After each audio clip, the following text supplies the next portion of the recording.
So hey guys, and welcome back as we are gonna be getting into our lower bracket matchup. So this time it's gonna be Nuks versus Shenanigans and on Eternal Empire. So the fun thing about our best of one banning system is we're just like pick three, go at it, and they try to be meticulous and they try to figure out which map they're gonna get, and it always ends up Eternal Empire so far. So I don't know. I guess I'm saying always, even though this is the second time it's happening, but it probably is gonna be the same thing again. But Eternal Empire gonna be our map of choice in this ZVT, and Nux versus Shenanigans. Well, we all know what happened to Nux just finishing up earlier on. It was a pretty fun affair there, and it seems like both sides did enjoy their matchup, and they're just really able to defend. Nux in the meantime knows if he's able to just surprise Ender, that's where he can take the victory in an instance like that. But hey, that is how the cookie crumbles sometimes, and sometimes it's a little bit powdered instead of something chewy. But now, quickly shouting out all our sponsors.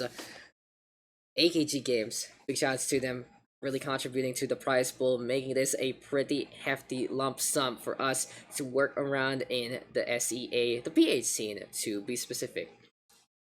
You can check out AKG Games at akggames.ph. You'll be getting the Philippine side, the Philippine branch of AKG Games. I know for a fact that they come from Indonesia, if I remember correctly, or something like that. But they do have their own offices here, and now I'm looking to just have some resurgence in the Blizzard community scene.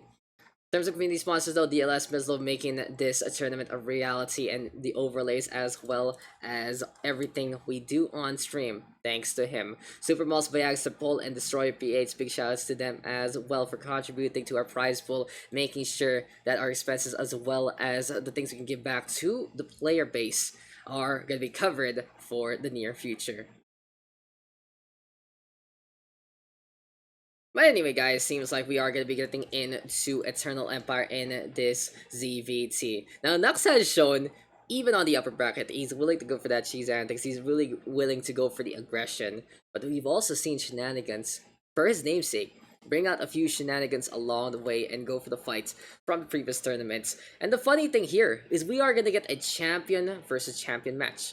Nux getting handed his first losses by Ender, but he is still the defending champion of this side of bracket. In the meantime, Shenanigans are gold to diamond bracket champion. And we'll see which champion can reign supreme as we get into the game. It's Nux versus Shenanigans, keeping on. On Eternal Empire, let's get into the battlefield and let's get into the action.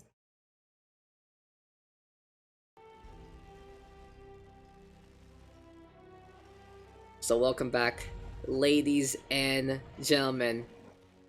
Here we go yet again into this matchup. And introducing first, on the top right of Eternal Empire, do or die time here and now for two of these players. The yellow Charon, that is Shenanigans. His opponent though, on the bottom left, playing that blue Zerg, it's gonna be Nux. And as we said before, in the BO1, anything can happen. And he is going to be a pool first yet again here for Nux. The thing about Nux is I've been very impressed with how aggressive he can play. I've seen a few of his streams where he can really just show a few of those nuances that make him a little better than everyone else in the PH scene. Just having that analytics, and he does have this work ethic, honestly, that we're in. He's just like, he reviews the things on stream. He's like, okay, this is where I did wrong, or this is where the timing I couldn't better, or where he did something wrong and I was able to take advantage. This is such a good way to learn from him.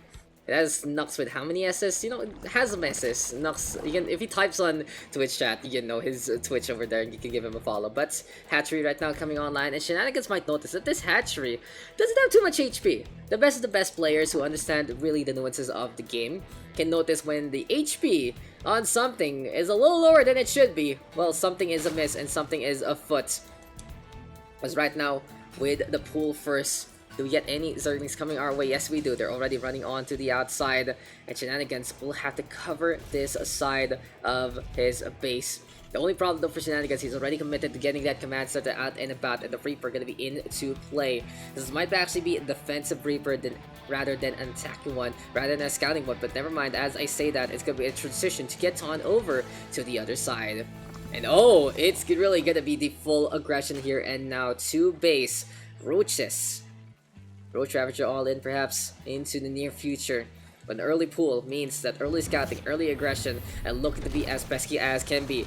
Shenanigans still forced to build some Marines in behind, but in the meantime, this can be the assassination on that 1-4 SCP trying to build this command center. Will shut down any kind of natural attempts.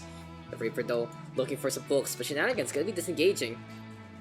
Very interesting choice there for Shenanigans, as Nuks only has 1 queen to really defend, but the Roaches are going to be coming onto the outside. And here comes the siege. And this is what BO1 is all about, ladies and gentlemen. We want to see aggressive builds like this. We want to see someone try to pull a wool over the other one.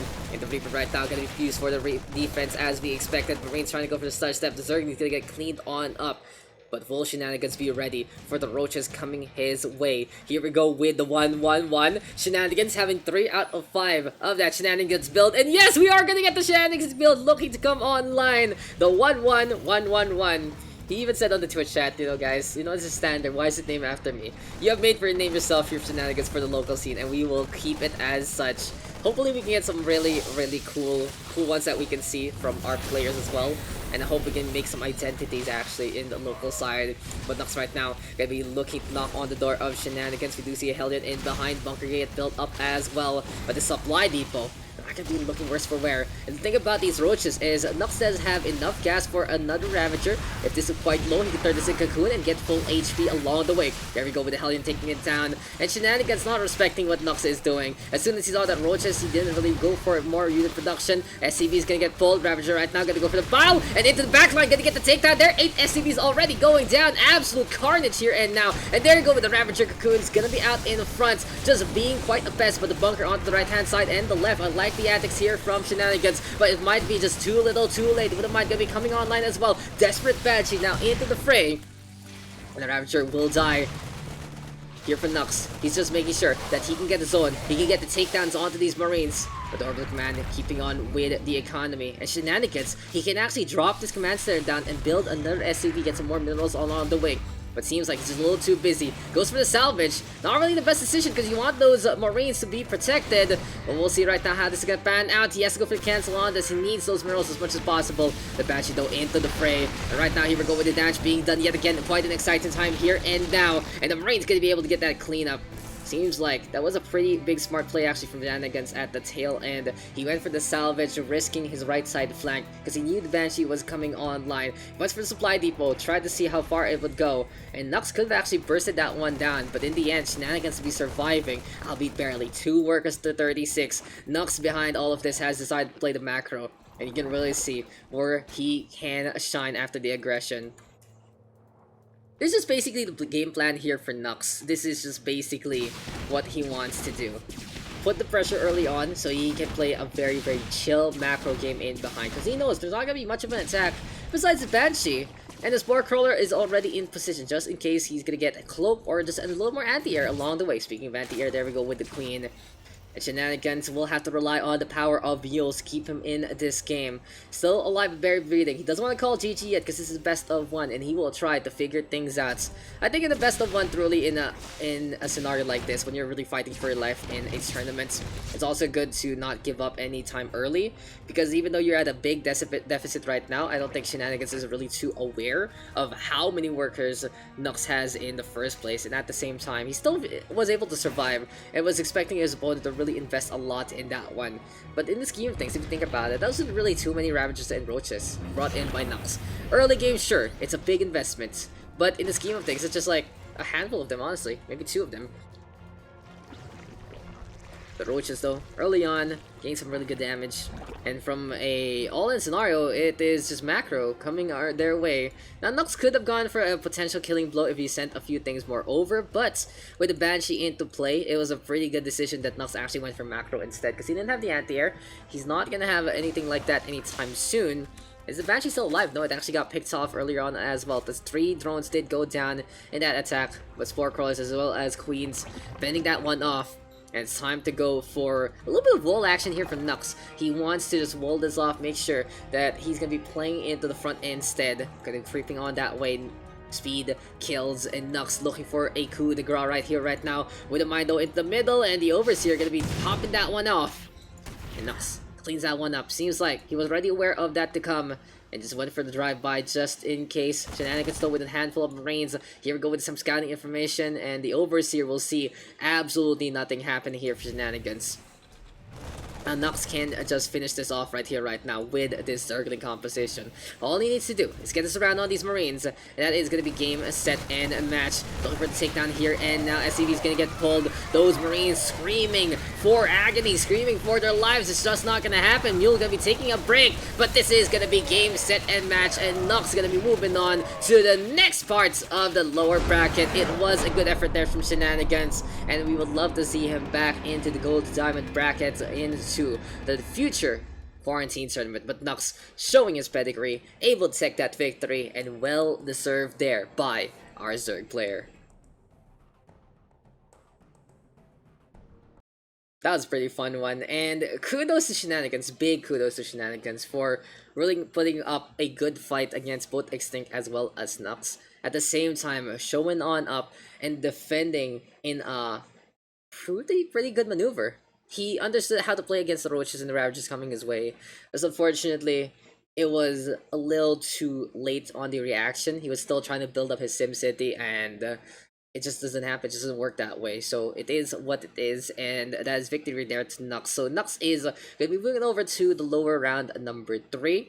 And right now, we are going to be waiting on for Extinct and Daks to finish up to see who's going to be facing off against Phoenix in the lower bracket, and who will be facing Ender on the upper bracket. So some big repercussions right here, right now, coming our way. No need for results there. Eternal Empire 1 out by Nuks, and with a very fun Roach Ravager push from a pool first, and then into the macro to just make sure that he's going to be able to win out the game in any form or way. But anyway, guys, that was another game done and dusted, and just a quick little recap of who's actually in the Masters tournaments. Bayagster, Saipem, Ender, Phoenix, Shenanigans, Nuks, and Extinct. 2 of those names, though, already erased from this bracket. And winner of the Masters slide gonna be taking 2,500 pesos, 1.1k for the loser. This is double elim, but sudden death on the other side, and you have to be pinpoint accurate and keeping yourself alive in the lower bracket to survive, to live the fight another day. But that is all she wrote, and that is gonna be our first round 2 lower bracket matchup. We will be right back once we get a few more results going. This has been the SCPH Quarantine Tournament number 2. Stick around for more Masters Plus bracket action.